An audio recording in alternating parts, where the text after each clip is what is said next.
countries around the world have started getting fairly serious about regulating content online. And especially in a market like India, I'm sure there have been requests to censor your shows, which doesn't go through the usual process of censorship. So do you have a lot of that with the government? Do you have to deal with that?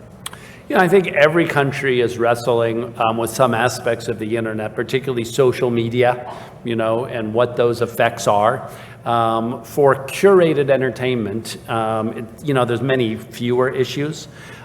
Some people do think, oh, the broadcast standard should be applied to YouTube or Netflix or Amazon, but it doesn't really make sense because, again, in broadcast, it's, you know, pushed into everybody's home, and you know, there's no way to control it. And on the internet, you know, you click and you choose each show.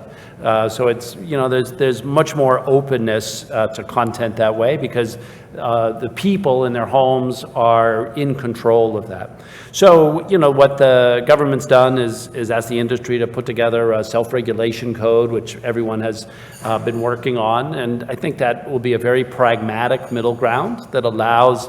will it be a different self-regulation code for every country? For instance, will India have its own self-regulation code? Yeah, every culture has different sensitive points. Which means you will follow a different code for India than you do elsewhere?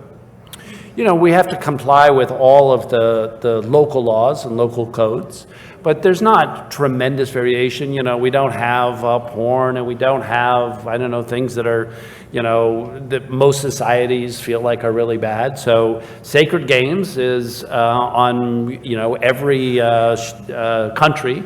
Or, you know, more controversially, we have a British show called Sex Education.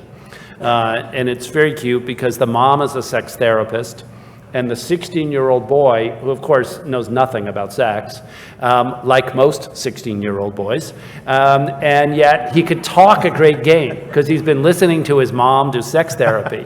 And so, like, he knows all the body parts, and it's like really odd listening to him talk, and he becomes the hero in his high school because he helps all the other kids figure out their issues with sex. So, you know, it's a very interesting twist on things and very enjoyable. And, you know, that's on Netflix in Saudi Arabia, it's on Netflix here, it's on Netflix all around the world. So we're able to do, you know, with entertainment, really opening up people's perceptions. Another great example is Queer Eye, and that show plays all around the world, you know, and some people may find it controversial, but with entertainment, there's always going to be some controversial, you know, with Delhi crime. Yeah. You know, some people think, you know, that we shouldn't tell that story, but, you know, we're really committed to artistic freedom, to people telling these voices. And again, there are problems on the internet, but they're not with Netflix. The problems on the internet are much more like social media or user-generated content. So I think governments are busy on that sector.